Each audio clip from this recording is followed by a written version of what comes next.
May report kaming natanggap guys na yung motor na yan tuluyan na daw bumigay. Ayaw nang gumana. Yun ang problema doon. Yung motor na yan, oh. May problema yan eh. Ngayon nung sinubukan namin na paandarin, ayaw na nga talagang gumana. Sabi kasi ng operator, 2 beses daw nag-trip ang overload. Pagkatapos nun wala na.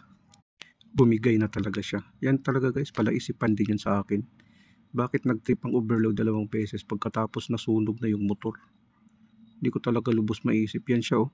Kulay itim na yung kulay ng motor niya. Maitim na rin kung makikita natin.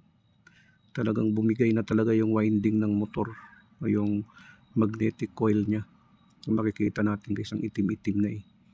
Tapos ang resistance niya, iba na rin. Ayaw na talagang gumana eh. Umusok daw yan eh, nung pangatlo nang nag-attempt sila na i-reset ang overload.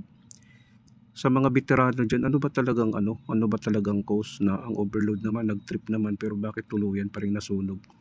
Hanggang ngayon pala isipan pa rin eh. Kahit ako iniisip ko rin ng maraming beses, bakit bumigay yung motor, nasunog, tuluyan ang nasunog.